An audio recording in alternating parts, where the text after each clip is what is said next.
में बेन नाम का एक जमींदार रहा करता था। वो बहुत ही अमीर इंसान था। अमीरी तो जैसे उनका पुश्तैनी हक था और उसमें से बेन और भी अमीर बनने की चाह रखता था। बेन अमीर बनने की लालच में बहुत ही दुष्ट और दुराचारी बन गया था। वो हमेशा कर्ज दिए हुए पैसे बहुत ही सख्ती से वसूल किया करता था। बेन किसी की कोई परवाह नहीं किया करता था। इसीलिए बेन के पास से जिसने भी कर्जा लिया था वे सब भिखारी बन गए थे। लेकिन लोगों के पास कर्जा लेने के लिए बेन के अलावा कोई और विकल्प भी नहीं था। बेन सिर्फ सियाना में ही नहीं, आस पड़ोस के गांव के लोगों को भी कर्जा दिया करता था। पास में ही मोरगोना नाम के गांव में स्टुअर्ट नाम का एक गरीब किसान रहा करता था। स्टुअर्ट बहुत ही मेहनती किसान था। वो अपनी खेतों में कड़ी मेहनत किया करता था और जो अनाज की उपज होती उसी से अपने परिवार का पालन पोषण किया करता था। लेकिन स्टुअर्ट की बेटी लियाना बड़ी हो गई थी और उसकी शादी के लिए स्टुअर्ट को बेन से कुछ कर्जा लेना पड़ा था। गरीबी के मारे और कर्ज के बढ़ते हुए ब्याज की वजह से स्टुअर्ट उसे नहीं चुका पाया। ब्याज तो जैसे उसके ऊपर एक पहाड़ की तरह बढ़ ही रहा था। मोरगोना में स्टुअर्ट की तरह और 15-20 लोग थे जिन्होंने भी बेन से कर्जा लिया हुआ था। वे भी गरीबी के कारण उस वक्त पर लौटा नहीं पा रहे थे। सालों से मोरगोना में कोई वसूली न होते देखकर बेन ने मोरगोना के सब कर्जदारों के घर और जमीनों को जब्त कर उसकी नीलामी की जाए ऐसी सूचना अपनी मुनीम को दी। मुनीम तुरंत ही मोरगोना में दाखिल हुआ और सारे कर्जदारों को इकट्ठा कर उनसे बात करने लगा। तो मोरगोना के मेरे प्यारे से कर्जदारों, तुम सब मेरी बात कान खोल के सुन लो। अगर 8 दिन के अंदर अंदर तुमने अपना सारा कर्जा या उसका ब्याज तुम अगर नहीं चुका पाए तो तुम्हारी सारी जमीनें और घरों को नीलाम किया जाएगा। समझे कि नहीं? तो चलो 8 दिन बाद मिलते हैं। मुरगोना के सारे कर्जदारों के पैरों के नीचे से मानो जमीन खिसक सी गई थी। 8 दिनों में वो भला कहाँ से इतने सारे पैसे जुटा सकते थे? सभी लोग परेशान हो गए। स्टुअर्ट तो कुछ ज्यादा ही मायूस हो गया था। वो गरीब जरूर था लेकिन स्वाभिमान, इज्जत इन सब की स्टुअर्ट की नजरों में बहुत ही ज्यादा अहमियत थी। इन 8 दिनों में स्टुअर्ट ने कर्ज के पैसे जुटाने की अपनी सारी कोशिशें की और साथ में वो भगवान से प्रार्थना कर रहा था कि भगवान उसको इस मुसीबत से निकाल ले। लेकिन स्टुअर्ट की वो सारी कोशिशें असफल रही। देखते ही देखते 7 दिन खत्म हो गए। 8वें दिन की शाम में भी पैसों का कोई इंतजाम नहीं हुआ। स्टुअर्ट अब बहुत ही निराश हो गया था। अगले दिन के अपमान से कैसे बचा जाए इसका कोई हल स्टुअर्ट के पास नहीं था। रात जैसे जैसे बढ़ने लगी वैसे वैसे स्टुअर्ट के दिमाग में एक ख्याल पक्का होने लगा और वो ये था कि सबके सामने अपमानित होने से अच्छा ये होगा कि वो उस जगह को ही छोड़कर चला जाए। और वैसा करने का उसने सोच भी लिया था। मध्य रात्रि होते ही स्टुअर्ट गांव के बाहर एक घने जंगल की ओर चल पड़ा। उस जंगल में एक बहुत ही गहरा तालाब था और उस तालाब के पास एक जिन रहता था।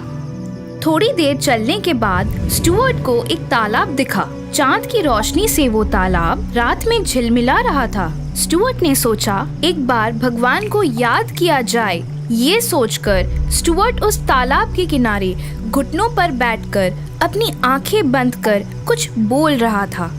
उसी तालाब के पास बहुत ही बड़ा एक इमली का पेड़ था। उस पेड़ पर एक जिन रहता था जिसके एक डाली को पकड़कर एक जिन सुकून से झूला झूल रहा था। रात के समय किसी इंसान की आवाज सुनकर जिन ने झूला झूलना बंद किया और डाली से आवाज की ओर देखा तो एक इंसान तालाब के किनारे बैठकर कुछ बोल रहा था। ये सब देखकर जिन थोड़ा चौंक गया। वो सोचने लगा, बीच रात एक अकेला इंसान, वो भी इतने घने और डरावने जंगल में। कुछ तो गड़बड़ है। चलो जाकर देखता हूँ। आखिर माजरा क्या है?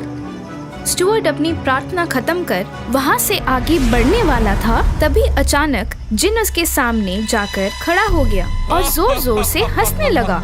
जिन को सामने देखकर स्टुअर्ट जिन के ऊपर जोर से चिल्लाया, कौन हो तुम? तुम जो भी हो, मेरे सामने से हट जाओ। जिन को स्टुअर्ट की बात सुनकर अजीब लगा कि ये इंसान मुझे देखकर थोड़ा भी डरा नहीं। तभी जिन जोर से स्टुअर्ट से बोल पड़ा, कौन हो तुम? शायद तुमने मुझे पहचाना नहीं। मैं हूँ इस जंगल का जिन। तो मैं क्या करूँ? तुम जिन हो या कोई भूत, मुझे उससे क्या? मैं तो इस जगह को छोड़ के जाने वाला हूँ, और वो भी हमेशा के लिए, और शायद ही इस जगह पर मैं कभी वापस आ पाऊँ। स्टुअर्ट की बात सुनकर जिन को हंसी आई और वो जोर जोर से हंसने लगा और स्टुअर्ट से, तुम्हारी ये सोच मुझे तो बड़ी अच्छी लगी। तुम यहाँ से हमेशा के लिए चले जाओ, ये तो मेरे लिए अच्छा ही है। लेकिन क्या मैं तुमसे पूछ सकता हूँ कि तुम यहाँ से क्यों जाना चाहते हो? जिन के बहुत जोर देने की वजह से स्टुअर्ट ने अपनी सारी कहानी जिन को बताई। स्टुअर्ट की कहानी सुनकर जिन को बहुत खुशी हुई, क्योंकि बहुत दिनों बाद उसे किसी को सताने का मौका जो मिला। इसीलिए जिन खुशी के मारे झूम रहा था और पेड़ की डाली से झूलते हुए जिन ने स्टुअर्ट से कहा, बस इतनी सी बात? अरे इतनी सी बात के लिए तुम यहाँ से जाना चाहते थे? तुम्हारा क्या जाता है इतनी सी बात कहने में? तुम तो एक जिन हो, इसलिए तुम्हें किसी बात की कोई फिक्र नहीं है। वैसे तुम्हें भी नहीं होगी, और वो भी हमेशा के लिए। वो भला कैसे हो सकता है? बताता हूँ। बस तुम इस जगह को छोड़कर मत जाना। अगर तकलीफ ही ना हो तो भला कौन इंसान अपनी जगह छोड़कर जाना चाहेगा? तो फिर ठीक है, चलो मैं तुम्हारे साथ गांव तक चलता हूँ और रास्ते में तुम्हें बताता हूँ कि तुम्हें आगे क्या करना है। स्टुअर्ट जिन के साथ गांव की तरफ निकल पड़ा। जिन ने स्टुअर्ट को आगे क्या करना है वो सारी बातें बताने लगा। जिन की बातें सुनकर स्टुअर्ट को अब अच्छा लगा। स्टुअर्ट जब गांव में पहुंचा तब तक सुबह होने को आई थी। स्टुअर्ट शांति से अपने घर जाकर सो गया। दूसरी ओर मोरगोना गांव के कर्जदार अपना कर्ज नहीं चुका सकते, इस बात का पूरा यकीन बेन को था। इसीलिए उनके घर और जमीन को नीलाम करने के लिए बेन ने अपने आदमी भेज दिए।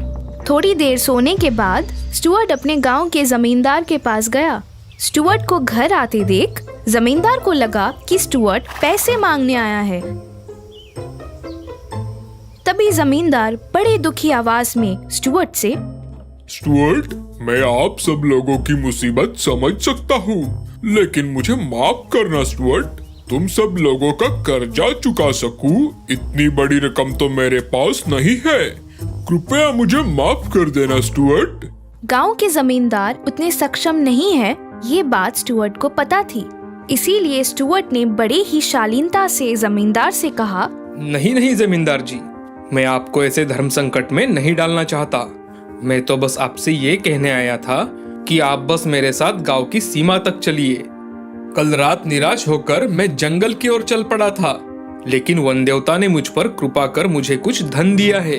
वो सारा धन मैंने गांव की सीमा के बाहर एक बड़े से पेड़ पर छुपा कर रखा है। वो सारा धन आप लेकर हमें मुक्त कीजिए। स्टुअर्ट की बात सुनकर जमींदार किसी को बिना बताए स्टुअर्ट के साथ गांव की सीमा पर चला गया। वहां जाते ही पेड़ पर बैठे जिन ने जमींदार के शरीर में प्रवेश किया। वैसे ही जमींदार का बर्ताव अचानक से बदल गया। वो हंसने लगा। ये देखकर स्टुअर्ट तुरंत बोला, ए जिन, ऐसा कोई काम मत करना कि किसी को हम पर शक हो जाए। ठीक है, चलो अब गांव में जाते हैं।